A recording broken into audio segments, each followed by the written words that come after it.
and I thrust my elbow into my wife. I said, Leanne, wake up. Something's really wrong. We're building HealHub, a digital platform where people can share their health journeys and what helped them.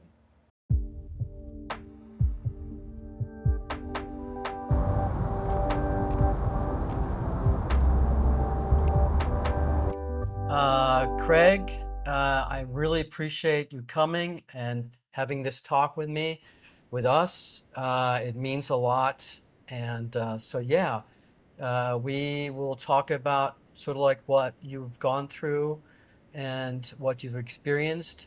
Again, we're sort of like looking for stories, lived experiences, and you have one of those, Sure. right? I mean, it's a pleasure to be here and to share my story. I think when I met with you, Christian, I said, cluster headache is just so devastating. It is literally so devastating that if through this conversation just one person was able to benefit from the information, then it would be worth it for me. And I can almost already feel myself as I know we're going to go back 10 or 11 years, and some of the things that we're going to talk about will probably be quite emotional for me to kind of revisit. So I kind of preempt our conversation by, I guess, saying that, yeah. But I'm here to be open with you and share my journey. Yeah, I appreciate that. I think let's just take it one step at a time. Again, it's a conversation, let's take it slow. Again, I think these are the conversations that are important for us to have, and a lot of times we don't have them, like again, like with my eczema and things like that. These are the stories that generally a lot of stories we have, we kind of keep them for ourselves. Even our best friends, we might not talk about them. So I think, this is what we're trying to do, right? We're trying to kind of open up these conversations so that because, being sick, suffering, all that stuff is it's everywhere, and there's so many people that go through it. Yet, society, it's sort of like, we go to the doctors and stuff like that, but we don't really, it's sort of like we don't really talk about it. And I think, the more that each of us can open up, I think we can find ways to help each other. Mm. So I want you to sort of like step by step, kind of like go down back in history, right? What happened to you? Let's talk a little bit about before, maybe who you are, Yeah, things like that. it's probably a good place to start. Uh, Whether you can tell from the accent or not, I'm from New Zealand, and I'm 43 years of age. 40, about to turn 44, yeah. So this happened in my early 30s, and life is pretty good and life is pretty sad, I guess, shortly before the time I got sick. Uh, in some ways, I was super happy that I met the woman of my dreams, and we're about to get married. And so there was a lot of excitement in my life. But at the same time, my mum was sick, and it was super tough, tough time. And she passed away around that time as well. So there was a lot going on for me at the time. But yeah, so that's kind of the backstory, I guess, that led into the throes of cluster. Right. But like before then, did you have like, I mean, as a young child, or, how were you healthy before? Yeah, I mean, I mean, as a kid, I thought I was pretty. I remember thinking to myself in my early years, man, I'm pretty robust, kind of in terms of my health. I've never really been crook. I mean, I played rugby and broke my collarbone. That was about my only journey with healthcare up until that point. Pretty stoic. I think maybe that's in our culture in New Zealand. We don't really, if you're a bloke, you kind of push it to the side, but by and large, pretty healthy. Also, I thought, yeah, Hmm.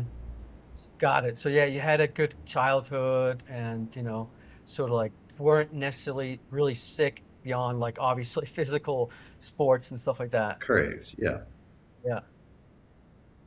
But then sort of like later on, this something happened, right?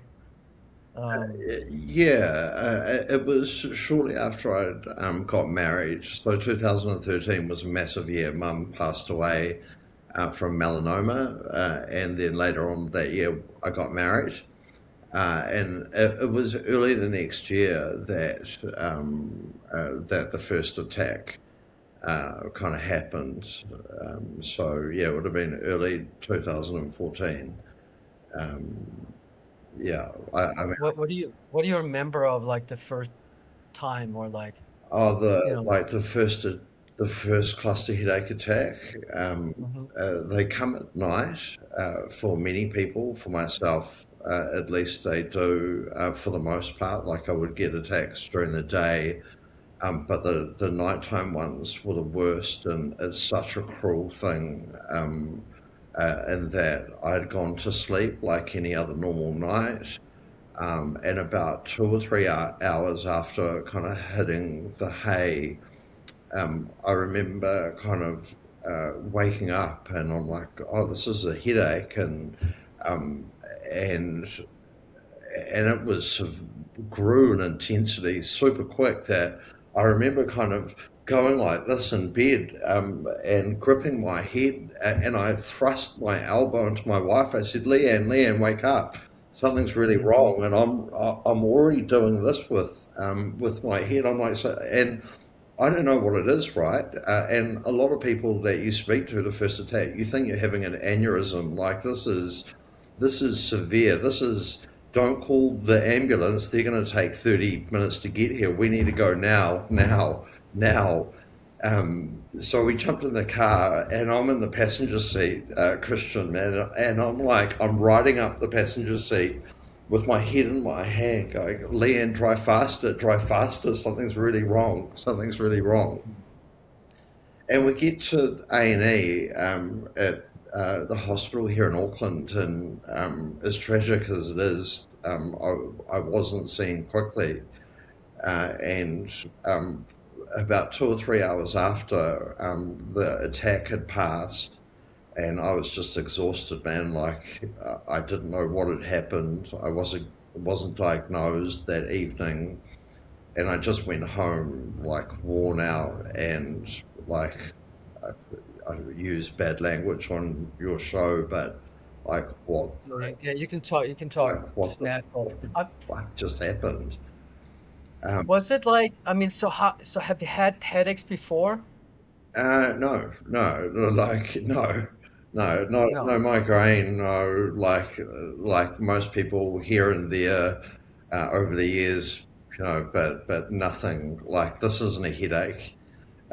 It's Was it, did it come on slowly? I mean, how did it, how did I, because, how does it, like you can almost hear it in my voice because like I know people that potentially have cluster will watch this, and it's like it's up to me to kind of explain it to you and do it Mhm. justice, right, as to how severe, how excruciating, how it is beyond anything you can ever imagine, and there is no preparing for it, right? Within minutes, it's at peak intensity. It's like the best way I can explain it to you is imagine you've spent hours in the afternoon on the beach, you've been sunbathing, you're super hot. There's this dude and he's selling those shaved ice drinks, right? And you're like, oh, Mhm. I'm parched, and you run over to him. You don't even pay him for it. You grab it from him and you just start drinking it. And seconds later, you regret it because you grip your head with that ice cream level brain freeze, you call it. And I just say to people, just try and take yourself there to that peak, that peak pain, and just try and sit with it. Just try and sit Right. with that for a minute, and then imagine 10 minutes, and then imagine 60 minutes, and then imagine So, up to 90 minutes of peak ice cream brain freeze level pain, and you can't sit still. Like I was trying to explain to you, like I just kind of do this, right, and I just rock my head in my hand, and like there's a statistic, I think over between 40 and 50% of us contemplate suicide during the headache because like I say, it's inescapable, indescribable fucking pain, dude. Right. It's so hard. And So then it doesn't breathe. It doesn't breathe at all. there's Like, no breathing. There's just riding the attack out. And at this stage, I'm not diagnosed, right? So I have my first attack, and then they come back the next night, right? And then the next night. And it's not just one attack per night, right? You go to bed at 10, 11 o'clock. 1 o'clock, you're woken up by an attack, and you're gripping, like, I guess I talk about the nights where, I'm just married.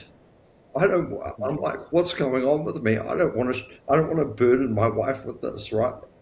And so Hmm. I'm going out into the garage, and it's cold out there, and I'm in my chair, and I'm just rocking my head through the attacks.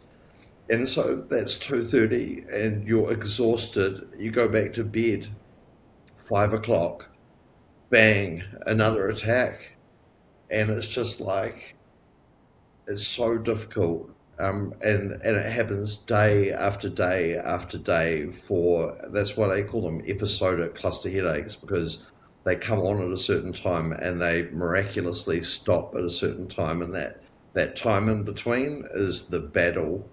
um, and yeah, just night after night in that garage, rocking my head in my hand. I got to the point where I went and saw my doctor, and he had seen, my visit to the hospital, and he had said to me at the time, Craig, your mum's died recently. Like, this is stress. And I'm uh, like, fuck, man, what do you say to that? Like, Right. dude, it's not stress. I'm telling Right. you, this is something else. Yeah. And during that cycle of cluster headaches, that first year, I didn't have ample medication or the right medication for them. Right. And so I was just manhandling those attacks from when I would get 3 attacks per night, not 60 to 90 minutes of just excruciating pain. And come 5 o'clock in the morning, 6 o'clock in the morning, without knowing, I was swigging whiskey straight from the bottle just to try and get back to sleep for another hour or two to be able to battle out the day and then do it all over again, not knowing when this was going to end at the time. Like, and somehow, some way, I made it through what was till March of 2014. And and as I say, like, Christian, as quick as they come on, for whatever length your cycle is, like, they stop, and then you're like, well, what happened? And um, cruelly, in early November of 2015, they came back, and it was November, December again. These excruciating attacks with the same doctor that wasn't listening to me. And at that point, like, as I said, still freshly and recently married, I didn't want to burden my wife Right. with a lifetime of someone that I was I was at the bottom. Like, I was, if this is my life, I don't want to live. Like, what can I offer people, right? Like, what can I offer? At what Right. enjoyment would I be able to get? And I've got no hope, no tools to be able to use, and I'm really resourceful. Like, and if I know anything from 10 years of advocacy in this space now, is that cluster headache patients are very resourceful, very intelligent people, and I started searching high and low for what can I do about these headaches. And I found, and this is why I'm hesitant to tell my story, right? Because I don't want to come across like a charlatan, like someone Hmm. that is selling snake oil. But that's what I found in 2015, and it was an expensive snake oil. I would need to go and have surgery in South Africa, And So how did yeah, what was your search like? I mean, because we can take it, I think we should take it slow and sort of like in details, right? Because it's yeah, sort of like first you have your, your severe headaches, right? And you're going through that and you're trying to deal just with the headaches, then not headaches, but the cluster headaches, right? But then after that, then what? Like, yeah. I mean, in November when they came back in 2015, it's like I can't do this again. Like, and so I'm at the bottom of the barrel here, so to speak, as it turned out after jumping on the internet and searching cluster headache cures, treatments, options, anything and everything Christian that I could find, message boards, so forth and so on. And it was through that process that I'd found the surgery option in South Africa. mhm. Um, So as you're going, so as you're going through this, right? It's sort of like you went to the doctor first, like that was the first, right? Like emergency room or something like that. yeah, 100%. My family doctor at the time, and it And was how are they? I mean, how were they? So you talked about sort of like it's stress or something like that. correct. But was there anything else that they like ask you? You know what I mean? Because I imagine that there's must be a lot of different types of migraines and stuff like that. Yeah, and it almost feels like at times they are like a guard stop to prevent access to further care, or at least unless you're persistent in your visits, albeit the challenge being with cluster headache is that there are no markers that you can test for. All my bloods were coming back normal. As far as the kind of doctor was concerned, looking at the facts and the presentation, I can understand. And then to prescribe common painkillers, which are largely inadequate for the relief of cluster headache. Like at Right. that, So like at that point, I didn't even have access to triptans, which are an abortive kind of medication to abort the headache. So, right. Yeah, so because that's the thing, it's like you start having these symptoms, you go to the doctor, and you try to explain things, but it's also very difficult for the doctors, right? Because it's sort of like what type of level of pain are we talking about and stuff like that. But imagine in the emergency room, it must have been very clear because you still had the headaches at that time when you went in, right? correct. Yeah, it's again, it's almost unbelievable, but unless the clinician knows exactly what to look for, I was just sitting there on a chair doing this, right? Hmm. I mean, the emergency room's full of acute presentations, and so I wasn't prioritized to be seen immediately. And by the time I was seen and triaged, the attack had passed. So, unless a doctor, in my experience, has had experience in the past dealing with a patient with cluster headache, they just, by and large, will not know how to help them. Right. So is there like literally when you have those cluster headaches, is there actually anything that can relieve the pain? Like Yeah, just a little. yeah, and I guess I pick up my story because it was late in 2015 when I had started to explore going to South Africa.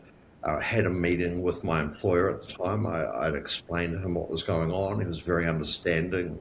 We were looking at mortgaging our house here to be able to free up the cash to be able to do so. It was a very slick operation. Like there were video testimonials and people reached out to me to encourage me to do it who seemed unrelated, albeit I found out through joining a Facebook community for cluster headache patients that it was a scam. It was it was bogus. Um, and so I was broken, right? Inadequate tools from my family doctor, no formal diagnosis, albeit I'd worked out through searching that I had cluster headache. Um, and so I was desperate, and as I said, contemplating wanting to live with this condition. Like I felt like there wasn't much hope, frankly. And after the experience with the South African solution, I'm going to call it, I don't want to name names. I Hmm. continued my search, and I'd seen various things from using psilocybin to using vitamin D, and at the time, being so deflated from my experience of finding out about the snake oil that I was like, how the world is full of hateful, awful people trying to capitalize on people with cluster headache and these unique, awful conditions. So And yeah, so can I just ask one question? So how did you actually kind of figure out that it was a charlatan? Because I think that's really important too, right? It's yeah, sort of like you reach out.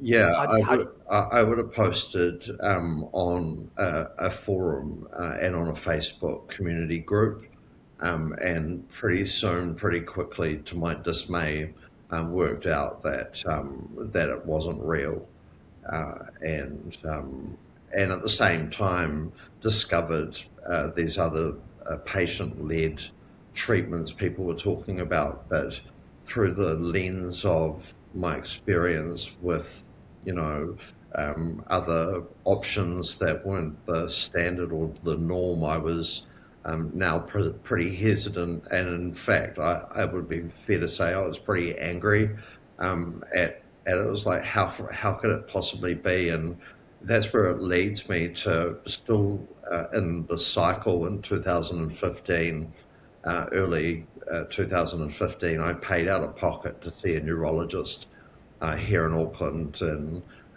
after a 30-minute consult, she was pretty quick to say you have cluster headache, and you? uh, Oh, I see. So was that the first time that you found out it was cluster headaches? Correct. I'm flying blind up until that point. As I say, alcohol's a trigger. I was battling through the night to the early morning and drinking whiskey straight from the bottle. Whatever pills I could find in the medicine cabinet, Christian. I remember taking, there were so many pills, I'm sure your house might be the same. Your medicine cabinet builds up over the years, and I Yeah. remember one morning I was driving to work, and man, I was out of it. And I called my wife. I said, "Can you see what I've taken?" And she said, "Holy fuck! How many did you take? It's morphine." And, and so I got to work in the morning, and I was working with good people. I said to my boss, "I'll let you the time. I'll let you. This is what's happening. I think I'm going to get some McDonald's, and try and sober up for the workday." So yeah, up until seeing that neurologist, which was just like on one token, getting the diagnosis was like a sigh of relief. And it was during that consultation, and I take my hat off to this woman because she said to me during that consultation, Craig, um, I've heard psilocybin can be helpful for cluster headaches as well as vitamin D, but I can't tell you how much to take or where to get it from. Good luck to you. That's Got it. Okay, so $800. but that was very fair of her, right? Because she was sort of saying something outside, like these might help her, might help you, right? I, But it was, I think of the handful of neurologists in New Zealand that are across cluster headache. They know just how severe, just how devastating it is to someone's life that it would be, they would be remiss not to mention it if it felt appropriate to do so, is what I would say. right. But how long did it take from that first?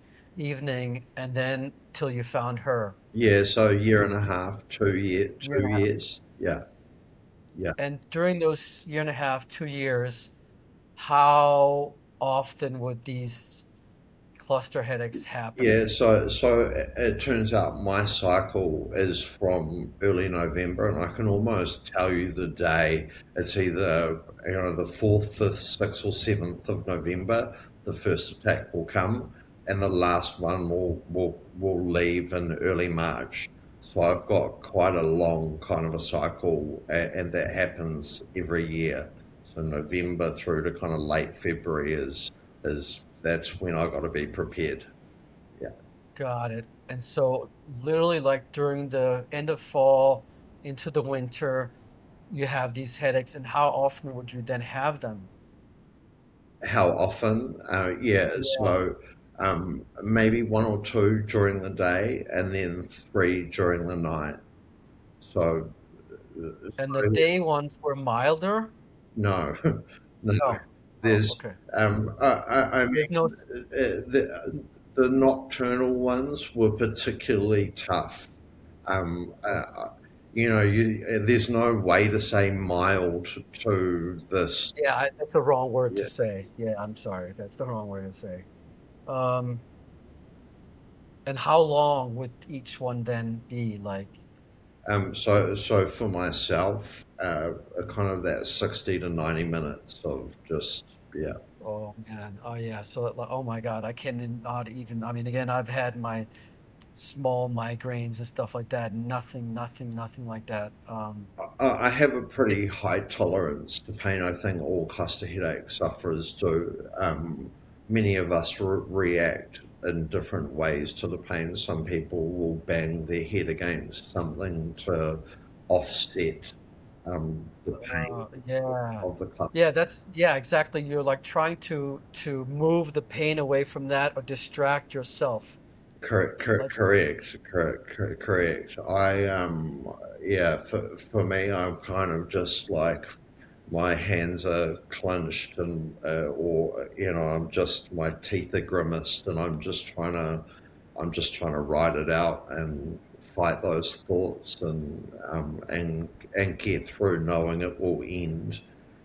It's just the attack will end, but then like you're in fear of the next one, and that can't be understated. Like particularly, and that's why I say it's so fucking cruel that one of the triggers for the attacks seems to be a transition into deep sleep. So it robs you of your sleep and it replaces it with just peak 10 unimaginable pain to the point where the attack ends, you're exhausted, you're trying to get the sleep, but again, as soon as that happens, it's torture, and that's why patients will call it the beast, because it is. It's like it's a beast.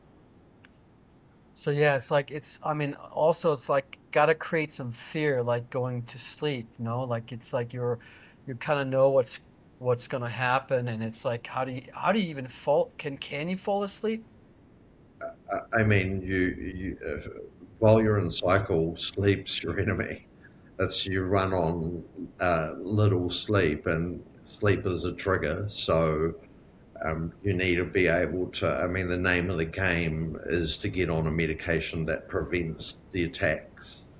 Um, Right. and there are some medications that can be effective for it, but in my experience, they're all used off-label, and they come with some pretty horrific costs in terms of side effects and Did you try some of those? Did you try some of those? correct, yeah. And so after I saw the neurologist, I got a letter and a referral back to my family doctor, and um, they were happy to write script for triptans, which are a kind of medication for cluster, albeit the wrong sort of triptan was prescribed, in that the tablets just take too long to work. So you wake up, you take a tablet, the attack's already there, and you got to wait 30 or 40 minutes for the tablet to work, and that's 30 or 40 minutes too long when the pain's so severe. So,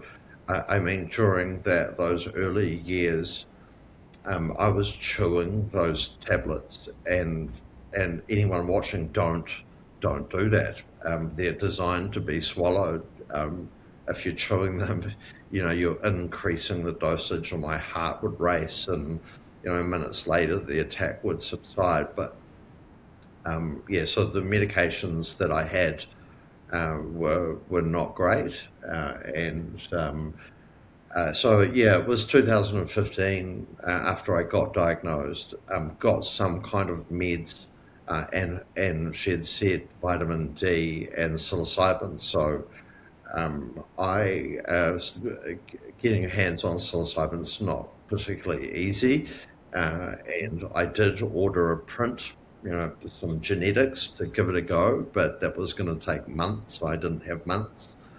Yeah. And I had gone back to the doctor and said, "Look, here's the vitamin D regimen that I found online, and I want to try it." And he kind of looked at me and looked down at the paper I'd printed, and then kind of looked back at me, Christian. And I know that look. It was the same look my mother's oncologist had given us when we wanted to talk about alternative treatments. Right? It's one of sympathy, and one of this isn't going to work. And he said as much. In fact, he said, if you take this much vitamin D, it's like you'll likely do yourself some harm. Um, Mhm. and so I left that appointment really deflated. And on the one hand, here's another dude on the internet saying, take this much vitamin D. It was a lot of vitamin D, or what I thought was a lot of vitamin D at the time, and my doctor saying, I can't do that. Interestingly, the doctor did write a script for vitamin D3 at Okay. that consult. Yeah. And as I have found out, they'll do that for most anyone in New Zealand. They won't test the level. They'll write a script for vitamin D3 for 50,000 international units, and tell you to take one per month, and give you a 12-month supply, subsidised by the government. So I did have that, which totaled 600,000 international units of vitamin D3.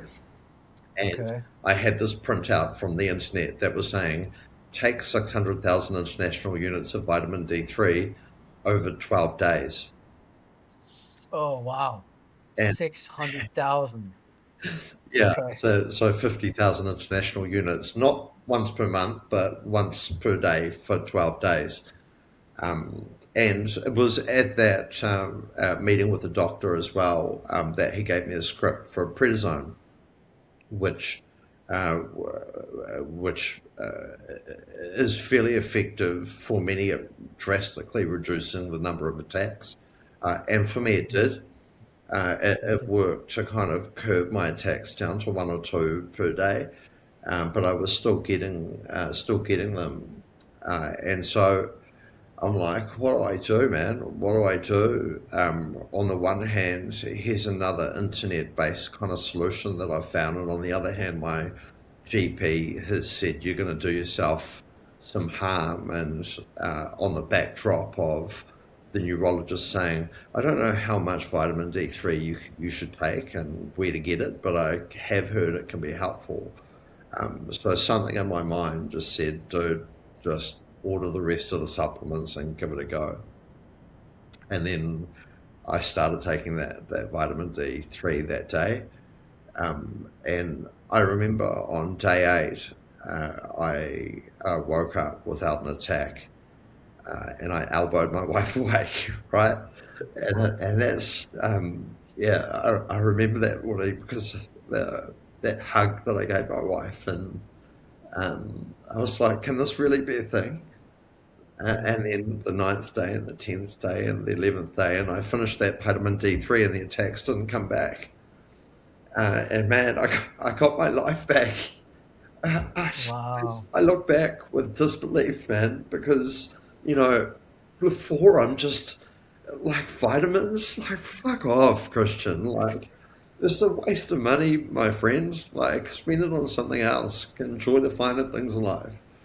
But vitamins, in 2016, November, like clockwork, when they came back, and I started because I stopped the vitamin D3 after the attacks. Okay, so you started at the treatment, the D treatment, right? And you took it for 12 days, and then within the day 8 is the first night when you were like you slept through the whole night or Correct. something, right? Yeah, the attacks, they stopped. Yeah. And so by 12 you're like, okay, I did my part, and I imagine you must have been really like, I don't know, like, is it gonna come back next day or something like that? Correct. The protocol kind of says then to reduce the dose to 10,000 international units per day, to keep your level in a target range. And of course, I didn't. The doctor wasn't prepared to order the lab tests, so I was on my own. Right, I was rolling the dice. Like I was wondering if I was going to die. Right. So yeah, right. Because, okay, got it. Yeah. So you took this enormous amount of D within 12 days, not within a year. And then, you didn't have any way to actually check your levels because, Just yeah, I was and I was desperate. Like I would have done anything. Like I would have done anything. yeah, I was prepared to fly to South Africa, um, right. and yeah, and it was just a relief, really more than anything. And then you're right, like the stress and the anxiety in between one attack to the next. When is it going to come?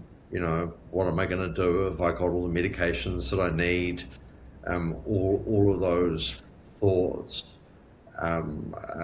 Were you still doing the prednisone at the same time? Yeah, it was a 10-day course of prednisone Yeah, that I'd taken, and yeah, so yeah, correct. got it. And then you stopped it, but you said that you continue every day, even though you didn't know your levels, 10,000 each day, right? Because you probably you want to make sure that not to drop out, right? Because eventually, I imagine that could Correct, lead to correct. withdrawal. Yeah, yeah. So I did the 600,000 international units over 12 days. On day 8, the attack stopped. On day 10 was the last day of prednisone. So it was a 10-day short course to give. It's used as what they call a bridging medication. So it should give some temporary relief from the cluster while a preventative medication worked. And so the preventative medication for me at that time was patient-led vitamin D3, roll of the dice, internet protocol kind of stuff. Am I going to make it through another day? Day 8, they Right, stop. Day 12, I finish on the 50,000 per day. And by that stage, that I had sourced 10,000 international unit capsules, along with a couple of other things like fish oil and magnesium and vitamin K and a men's multivitamin, all available at my local kind of pharmacy. And I didn't have another attack until March of the following year. And I guess in 2016, come November, I was still a bit rookie about the vitamin D regimen and still trying to get a understanding of what my cycle kind of looked like. But sure enough, when they came back in early November, at least this time I had a bit of a game plan. I went straight back to my family doctor. I asked him for prednisone again, and I asked him for vitamin D3 again. Rinse and repeat. The attacks right. again stopped. So immediate kind of relief. Sneak through Yes. attacks, one or two per day. Day 8, after starting the vitamin D protocol again, no more attacks through that cycle. So that takes us into 2017. And at that point, I'm not the kind of guy that likes to sit at surface level. So I'm like, this is now 2 years in a row. It's a flamin' vitamin. How can this possibly be? And so I start reading as much as I possibly can about vitamin D3. And the advice of the retired Navy fighter pilot Pete Batchelor that had come up with this protocol was to stay on it and take 10,000 international units of vitamin D3 365 days of the year. And in 2017, I'm like, right on, my man, right on. Sign me Okay. up, right? Got my vitamin D3, and forevermore, I've taken 10,000 international units of vitamin D3 per day. 2017 November comes around, no cluster. 2018, 19, 20, no cluster. I haven't had Excellent. a cycle of cluster since starting the regimen, aside from 1 year, and I kind of spoke to you about that year. It was recently, well, recently, time marches on, and it's a relentless thing, time, but it was in 2023 November that the attacks came back, and by this time I've become friends with Pete, the retired Navy fighter pilot. He's now in his 80s, Christian, Okay. Okay. and I'd like to I talk to him. I remember early November. It had been a bad year. I had a recurrent staph infection and numerous courses of antibiotics, so my immune system was wrecked that year. And sure enough, the clusters came back.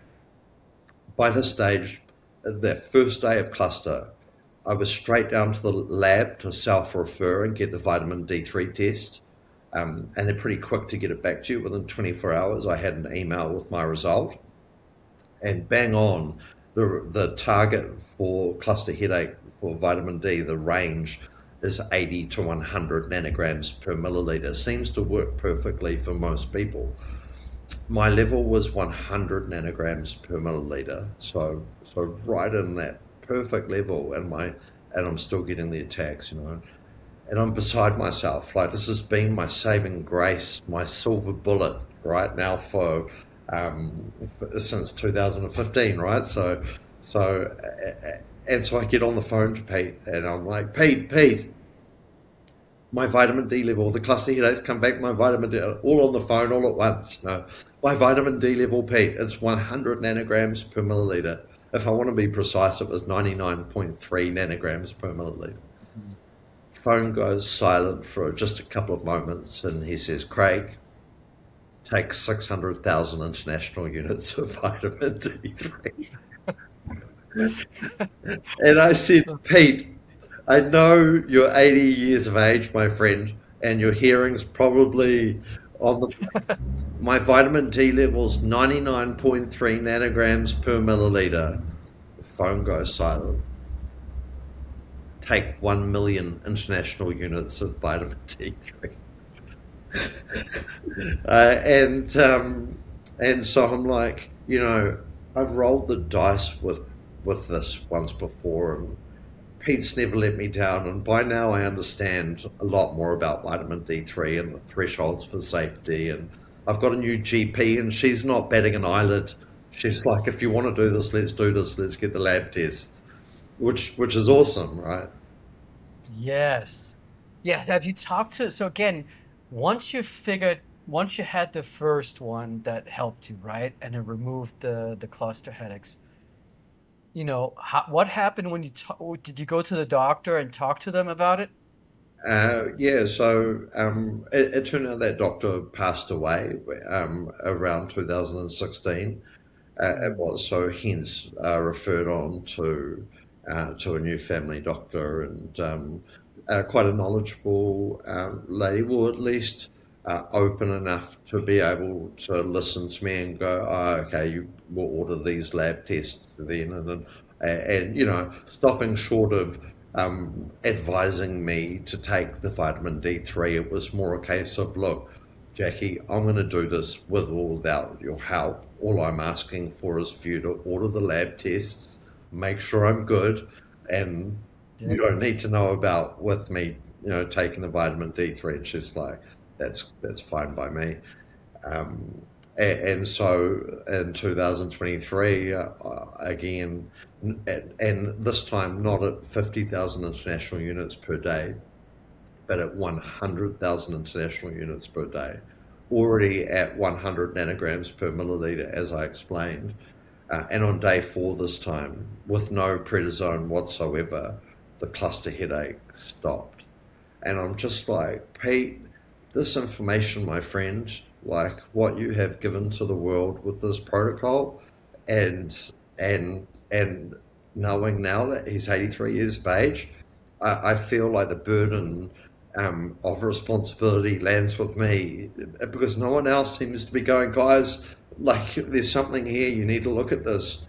Um, Well, see, it's yeah, that's what I'm kind of curious. So I'm kind of curious because it's like you go to the doctor, and I know that this is not normal procedure, right? I get that, but there's got to be some curiosity, no? It's like you know what I mean? Like if I was a doctor, I'd be like, wait a minute, like is this real kind of thing? You know what I mean? I mean, I'm a guy that's kind of jumped through different industries in my career, and my observation of people is that they're quite happy to operate at surface, where I always find myself in life going, lift up the bonnet, let me take a look, let me understand a little bit more about my craft here, so I can be the best at it. And there's another element of, I mean, our healthcare system in New Zealand is pretty pressed, and you've got 15 minutes, and so from a doctor's perspective, it's patient in, patient out, and you've got a protocol to follow and guidelines to follow. So I respect that, and I respect that they're time poor. Um, I imagine if I was a doctor and saw a patient like myself, I would probably like to think I would go home that evening and think, haven't seen that before. I need to expand my knowledge base so I can help this person. But each to their own, I guess. And I'm sure there are GPs out there that would do that.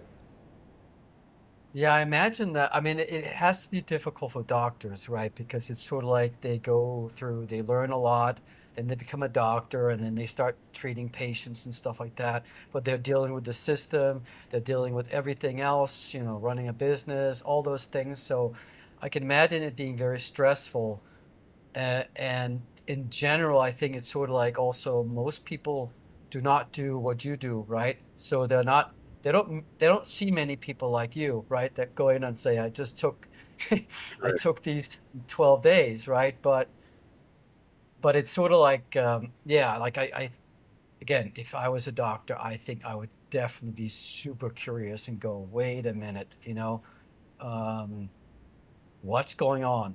Like, have you had any side effects, right? I mean, because it's sort of like this is Uh, unique, right? The side effects from vitamin D3, no, I Yeah. mean, the answer to that is a categoric no side effects whatsoever.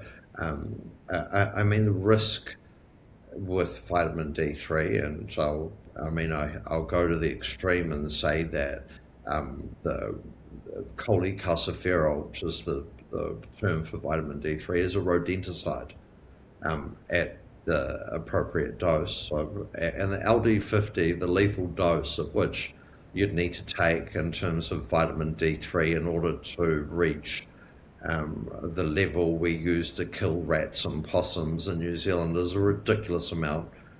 Millions and millions and millions of international units of vitamin D3.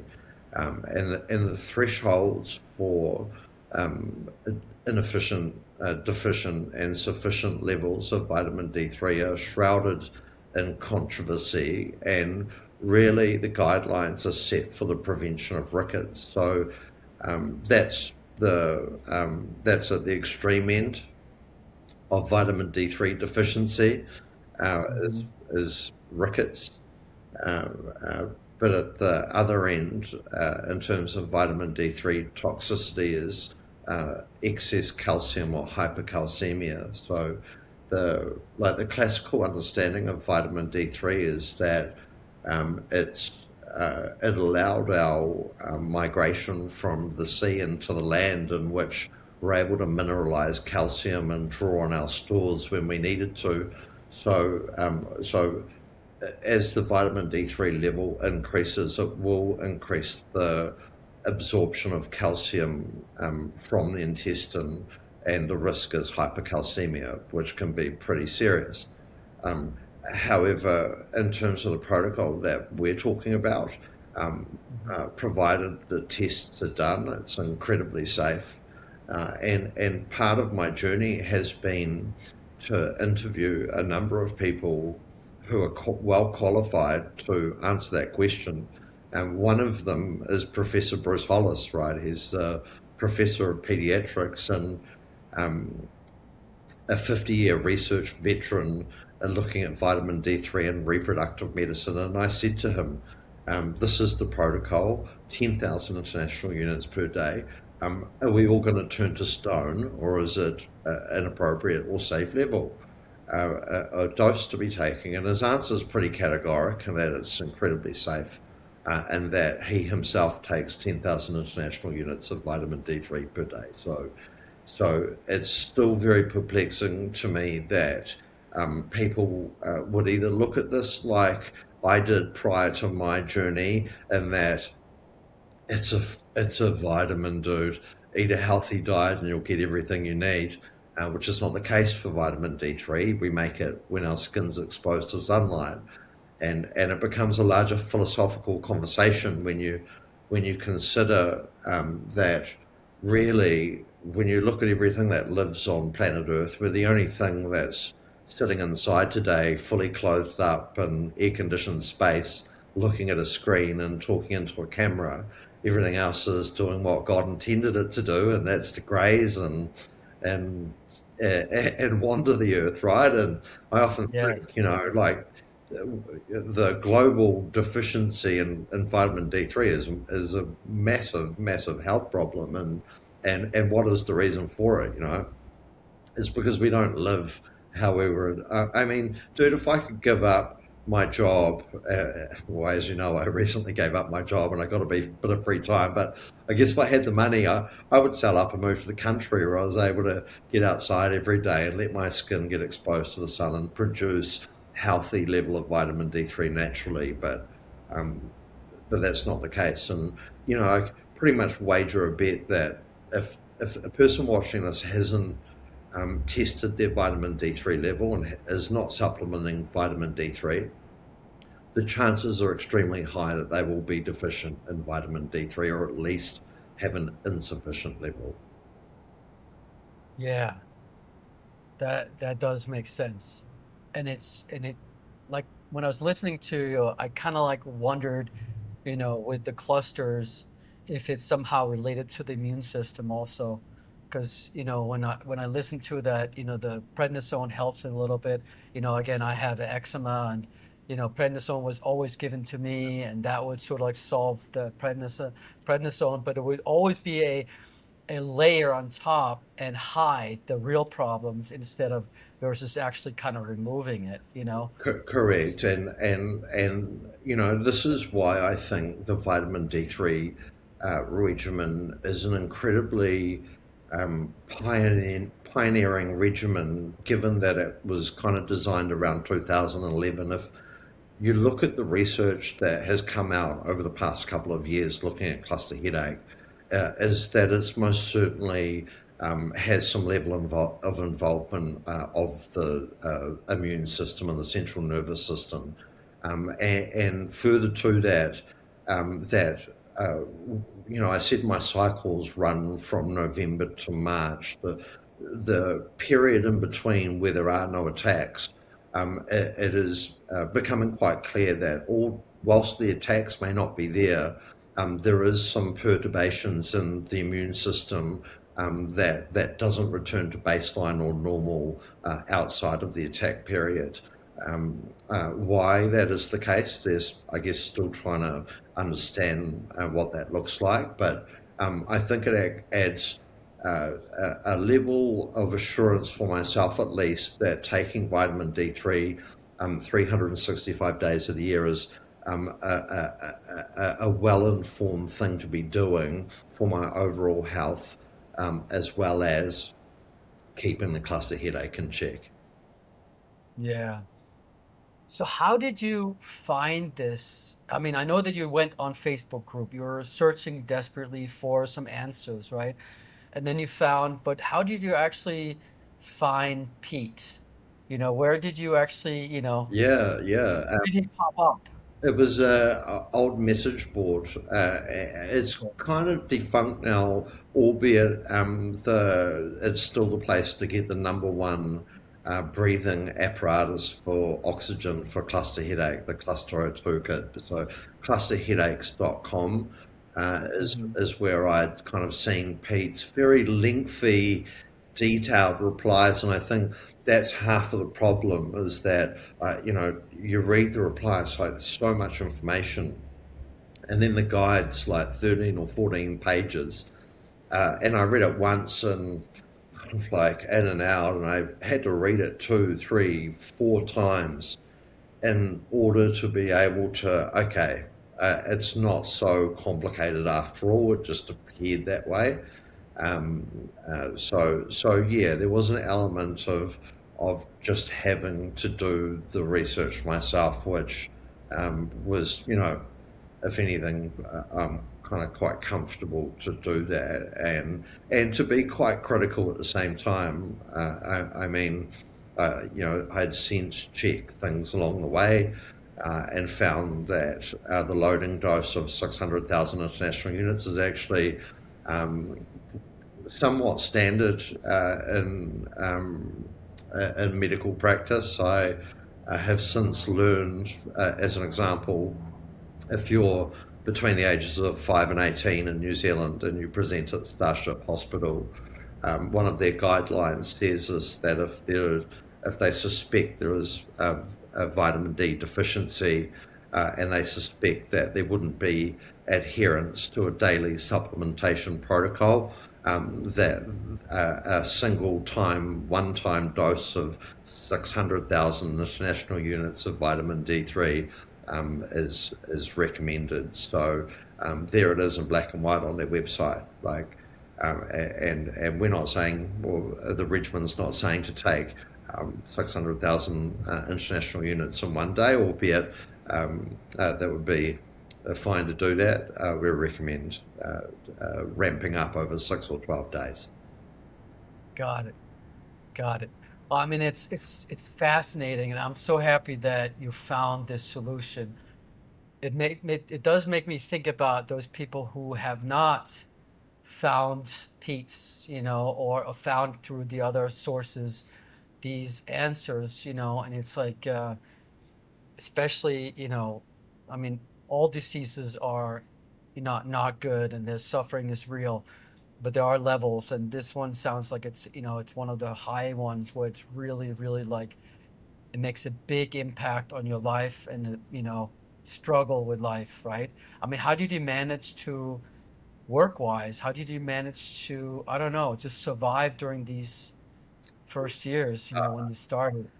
I, I would struggle to give you an answer to that. At the time, I was doing commercial projects. I remember being um, at our international airport, actually, in the middle of a commercial installation in my car in the car park, just rocking my head in my car um, before I'd found out. And it affects your social life dramatically, actually, and that you don't want to be caught out. You don't want people to see you suffering. I remember before I knew alcohol was a trigger that'll bring on an attack like nothing. To have a glass of wine after work with colleagues, and shortly afterwards, I knew an attack was coming. I remember quickly excusing myself on that drive down the motorway while bracing an attack, and it's just it's unbelievably difficult thing to try and contend with his cluster headache. It's not fair. You think of your worst enemy, and I have none in life, but if I did, I still wouldn't wish this upon him. For people that have the chronic condition, i.e., like I'm November to March, there is a chronic version of the disease whereby there is no November to March, it's all year round. Um, and, you know, if I could just take the weight of the condition just for a day if they need a break, I wish we could do that Yeah. for fellow sufferers when no one else will know, unlike another warrior does. And so just that sense of solidarity with other people that are going through it is important, and to know that my inbox is open, for anyone that just needs to vent, talk, whatever the case may be. Like my life most definitely has been enriched by the condition. It's strange to say, but the knowledge through opening that door to vitamin D3 has deeply enriched my life in ways that I'll never be able to thank Pete for that. The ability to help people and just give back. Yeah, like it's tough, but I've met some wonderful people, and just hope to continue helping. Yeah, no, that's great. I mean, I think we have to help each other. You know what I mean? It's like you remember when we talked before this. We were talking about sort of like the shame, regarding just being sick, and in general, society wise, we do not share what we suffer with. Like I have eczema, and I had very severe flares, and I never really talked about it at work or with anyone. It was just, my best friend Chris. I would share it with him, and when I was really bad, he would come and help me just because I literally couldn't get out of bed.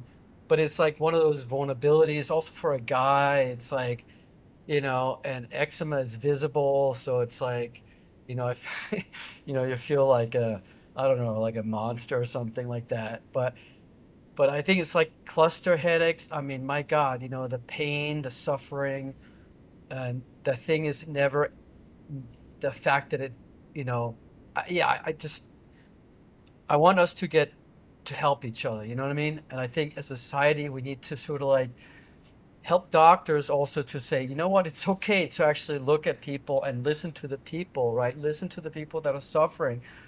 And again, we're looking for, those people who have suffered and found some answers, and you're one of them, right? And I feel like if we can share more with each other, that way, I think there's value out there. There's value among those people who are sick.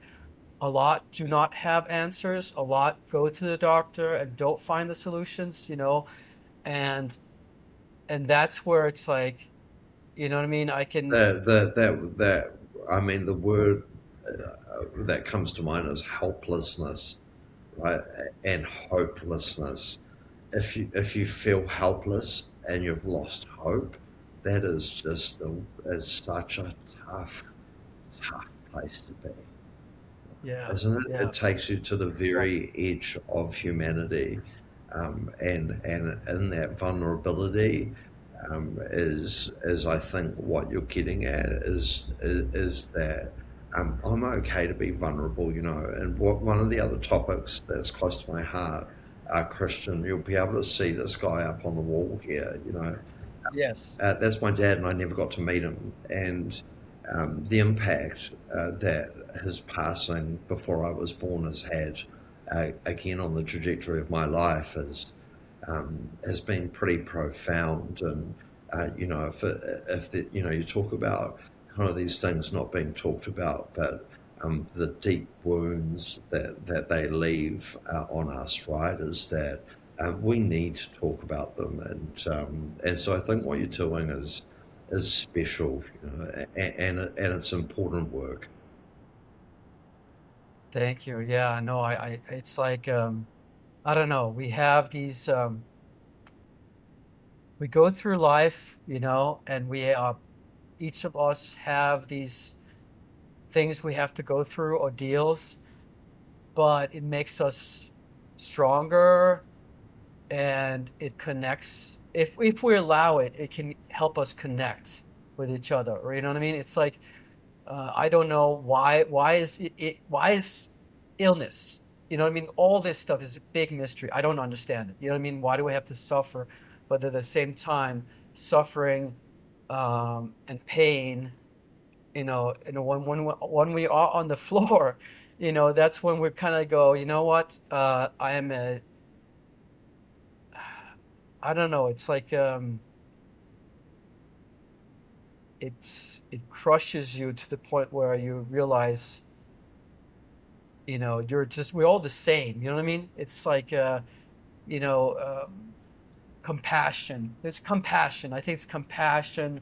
What I mean, that's when we develop that because we know what it means to be in pain. We know what it means to deal with things that are not easy. So maybe that's what it is about. But I think also if we can, you know, um, move our society towards where we can openly talk about it, you know, Mm, and and then find answers. Like my wish is for other people who are suffering from cluster headaches is to find answers, and get better. And seeing you, it's like it's awesome thing. It's like an awesome thing to hear you went from where you were and now you're okay, uh, and that's great. That's great. Christian, I think it's important to say, like, I'm not trying to tell people what to do, and that vitamin D3 is the answer. If they've got something that's working for them with their cluster headache, fine. If it works, don't argue with it. But if you Yes. find yourself in a spot where um, you're looking for a tool that's natural, and I talk about some of the things that I've come to really admire about the regimen is that it's affordable, right? It's very affordable. No one's telling you what brand of supplements to buy, but I can tell you that all the supplements together are less than $1 a day compared to some of the other treatments for cluster headache, which is super expensive and super inaccessible, albeit, you can go and get the supplements less than a kilometre from your house. Um, Right. and in terms of the safety, so long as you do find a doctor that's all good to order the test for you, I think it's one of the best treatment options out there for cluster, with the best side effect profile being good health. Yep. Makes sense. Makes sense. uh Thank you so much for this conversation, Craig. I really, really appreciate it. This is it's also insightful for me. I'm thinking about the immune system. I'm thinking about what you're talking about, and I think that, you know, who knows? I mean, it could be helping other things, right? Because the immune system is very strange. It's like it's different for each person, and what is Yeah, cluster for one person could be something different. 100%, Christian. Like, I'll give you one example of another condition that responds to vitamin D3. It was a study published last year by Dr. Renu Matani for psoriasis. And the reason I mention that study is if you go and search, psoriasis, vitamin D3, and Renu Matani, you'll find it pretty quickly. But the loading dose they used with the majority of the cases their case reports was 600,000 international units of vitamin D3, followed by a little bit more aggressive maintenance protocol than 10,000 international units per day, albeit done with lab and clinician oversight. And the thing with psoriasis that it's visible. You can see the improvement and the dramatic improvement in the series of cases that they published. You can't see that with cluster headache because it's unseen and it's unheard because it's just so rare. Yeah. Yeah. Um, No, that makes Thank you for having me. Yes, you're welcome, Craig. It's been great talking to you. Thank you so much.